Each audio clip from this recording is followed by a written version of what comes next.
What we have here is a 8 horsepower Tecumseh snowblower engine, model HM80 155128F.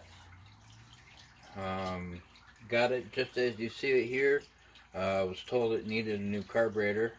Don't know anything about it. I don't know the machine that it came off of. This is how I got it, and we're going to take it apart and rebuild it.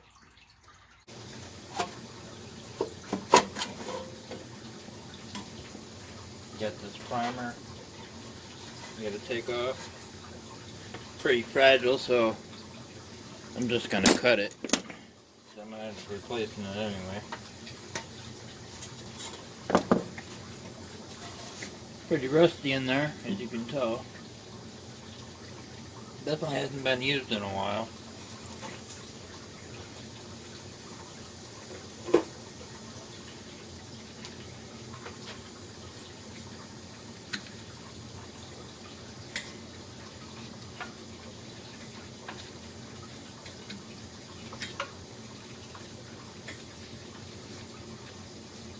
Spins freely, it's got good compression, it seems like.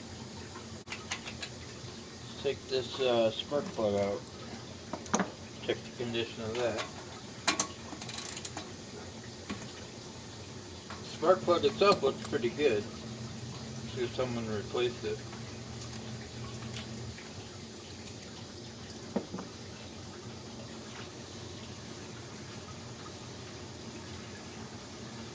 A little dirty.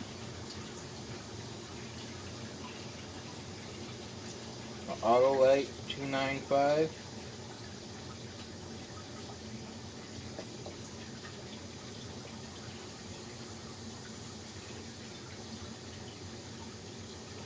Let's work on getting this gas tank off.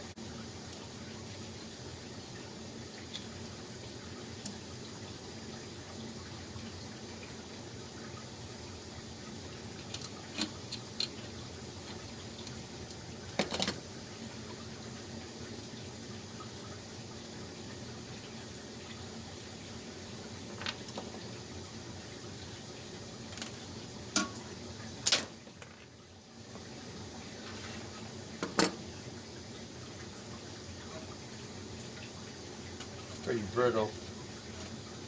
Definitely hasn't been used in a while.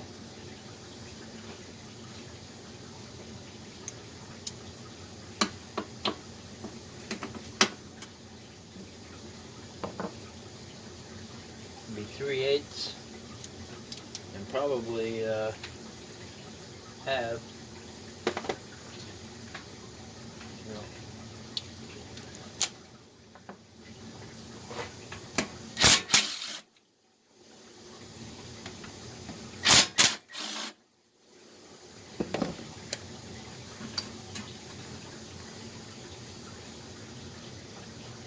Set that aside so I don't get gas all over the place.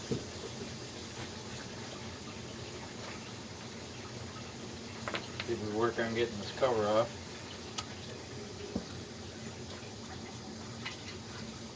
Another 3/8.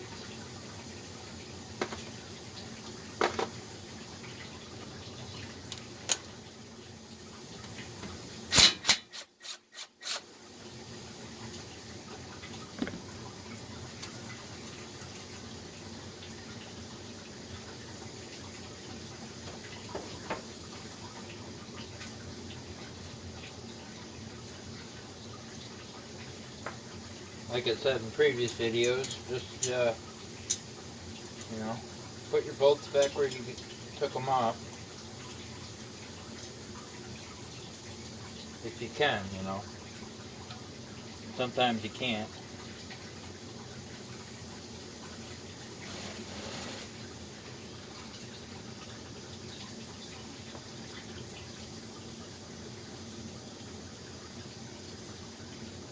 Get this exhaust off.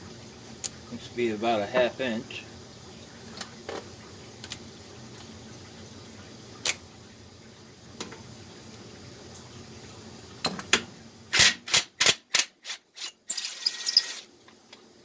I only have one bolt on it. And no gasket.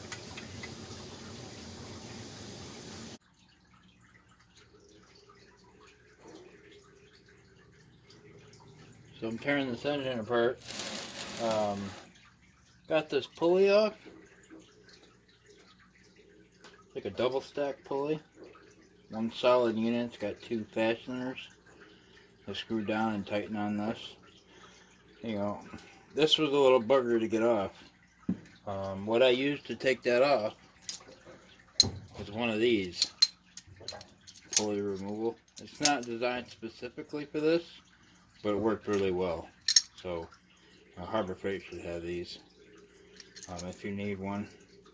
Sometimes you can hammer them off, but this worked really well.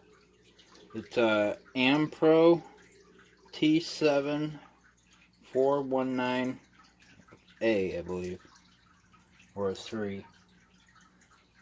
So T7 419 3 AM Pro.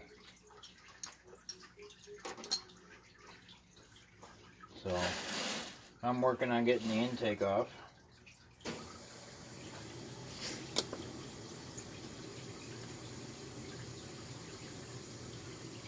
Take these bolts out. Now in terms of this engine, I don't really have any plans for it. I have a snowblower. It's an older Ariens in 1970s. Probably seen it in one of my other videos. And that runs mint. So I'm probably just gonna end up, keeping that. Here's the intake and carburetor. The gentleman told me it was gonna need a new carburetor, so I'm assuming he took it apart and decided that it was a bad carb, but honestly, I don't, I think I could probably clean this up and get it working again. We're just gonna set that aside for now.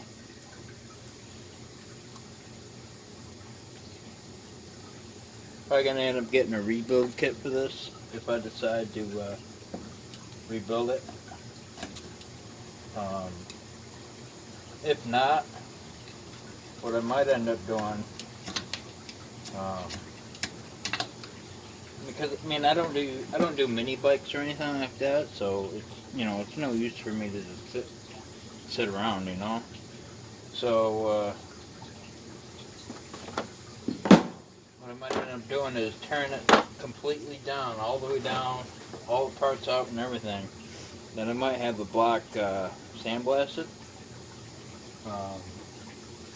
and then either I'll sell it locally or I'll post it on eBay. See right here, a broken stud. That's why on that muffler there was only one bolt, because I didn't see that. But. So we'll have to drill that out.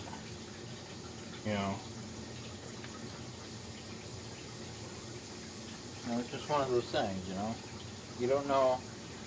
When I bought it, I didn't really care condition, It was more for learning purposes for me than it was, worried about having something that ran.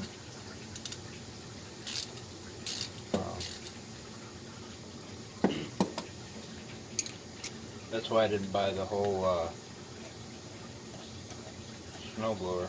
I only bought the engine. It was the only thing that he didn't have the snowblower. He only had the engine anyway, but he was really only looking for an engine.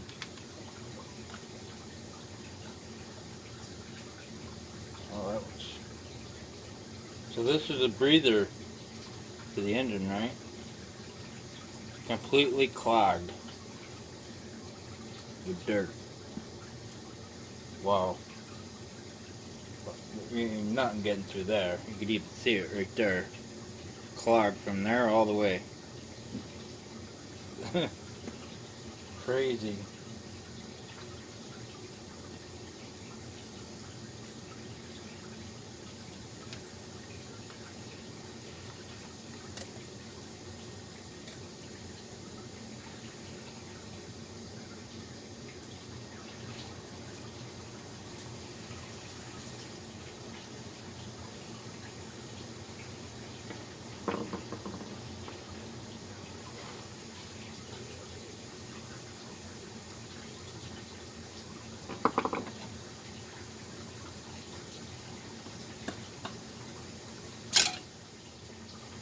So, there's a guy on YouTube called Terrell Fixes All.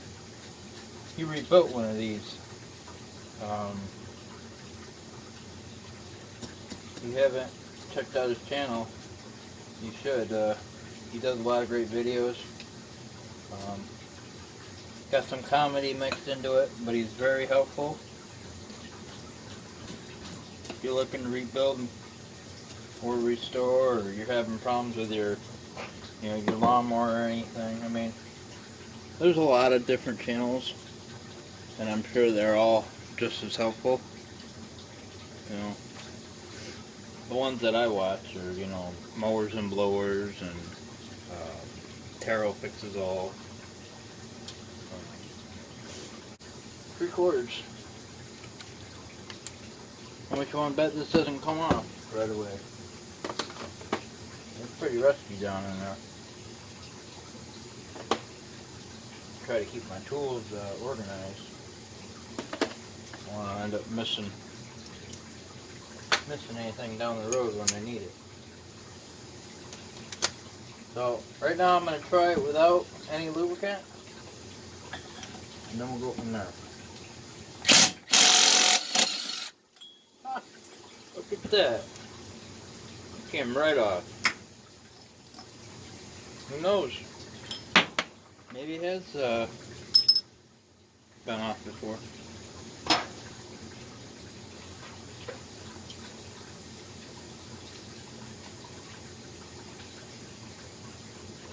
Now we got to work on getting the flywheel off. Now like I said in previous videos, I'm not a mechanic. I do what I do because I work on them, not professionally. It's a hobby. If you don't like the way that I do certain things, then you're more than welcome to not say anything or go find someone else to watch.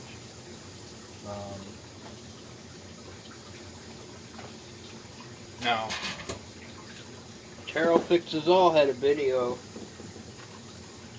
We were building an engine, right? And he had a shop manual from Tecumseh. It showed the guy with a pry bar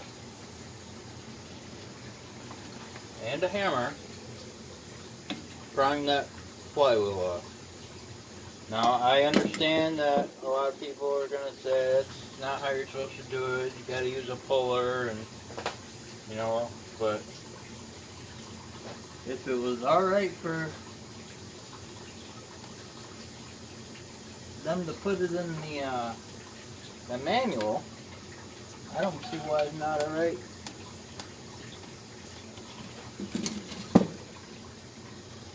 to do it this way. So we're going to thread this nut back on, so if I miss the thread or miss the top of the thing, I don't, eat the threads.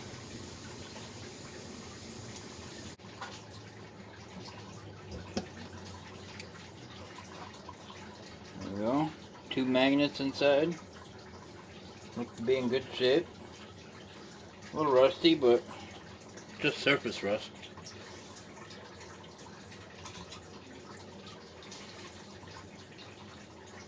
Alright.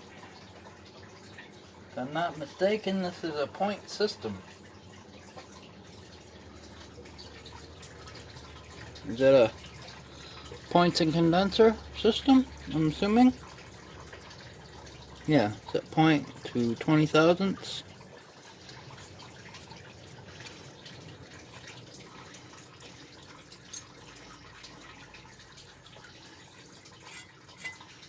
Not bad. I'm going to take it all apart anyway, so that, doesn't matter to me.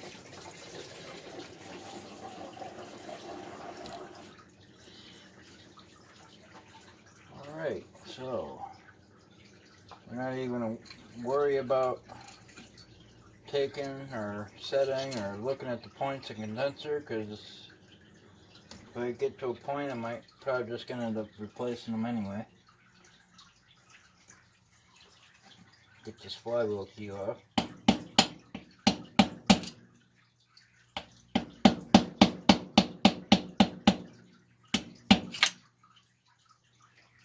somehow.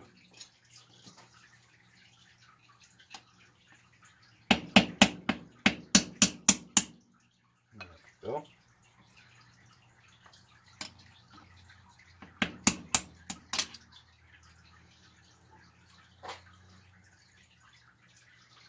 Here's the other key.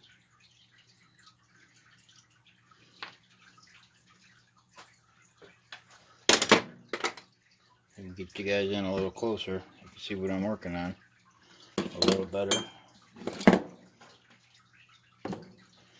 Limited space on my workbench, but try and get you down in here a little better. Alright, I think we're going to need a half. Well, maybe 7/16. I think it's a half, so I'm going to go with that. No, 7/16. Had it right the first time. There we go. I'm just going to zip these off. That came right out. There's that. Put those aside.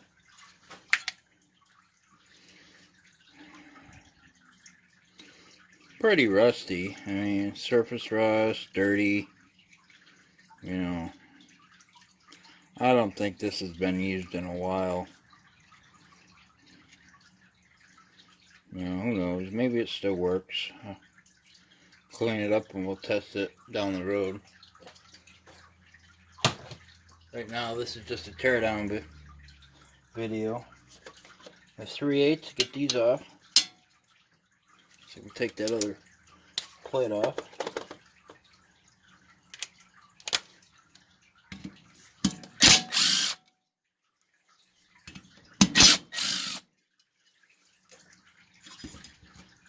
There you go. Probably just gonna zip these off. I don't think they're gonna be too bad to get off. Pretty much every other bolt that I've taken off so far has come off with little effort, so I think I'm worried about snapping anything.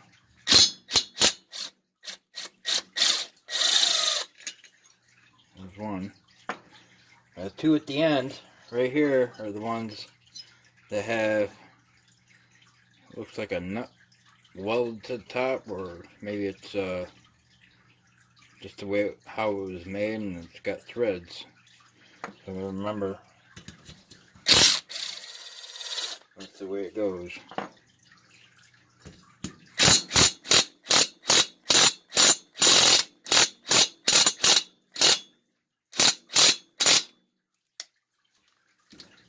Yeah, that one's coming out a little difficult, so I got it out a little bit. I'm going to spray some fluid down in there.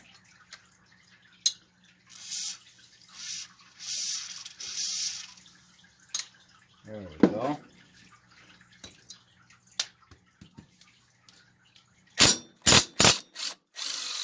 That one came out quite nicely.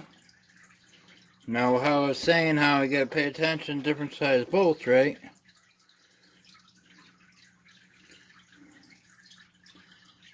Two different sizes. So if I wasn't paying attention, didn't already know that this went in these two holes, you know, I'd be when I go put it back together, I might, you know, put this one there and that one there, and then, you know. But I was paying attention, so I already know, so I'm not worried about mixing them up.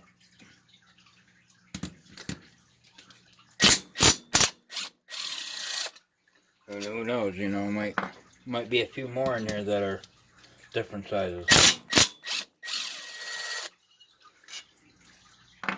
So far, so good, though.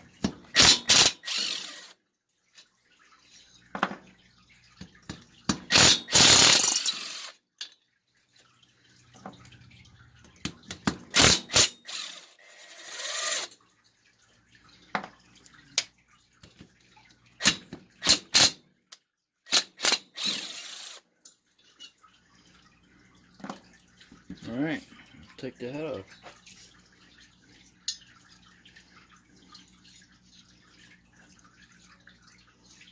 some carbon. Not bad though. Well, you look at it, you kind of see a lip of carbon right there. So it's quite a little bit of buildup right there.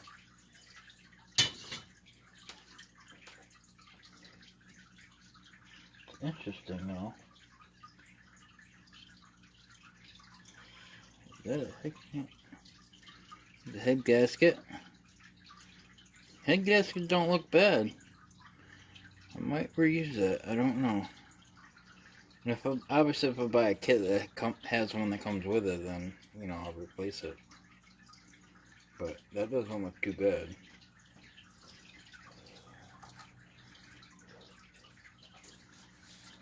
Let's spin this over and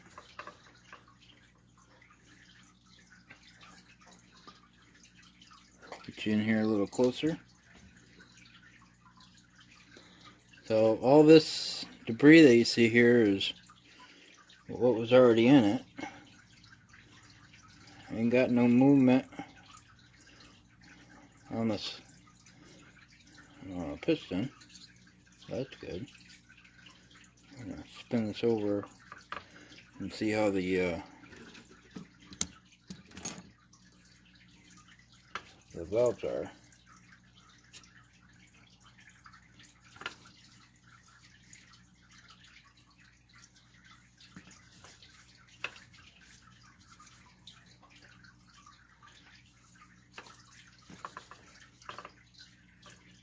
Tap the center right there.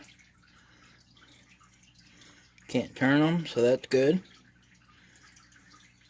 There's no side to side or back or forth play on the engine,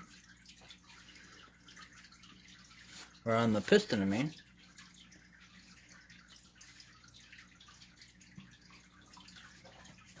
Let's move this back here. Put this back on its belly.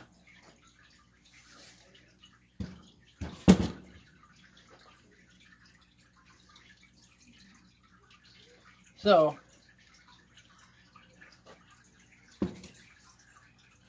let me know. What do you think?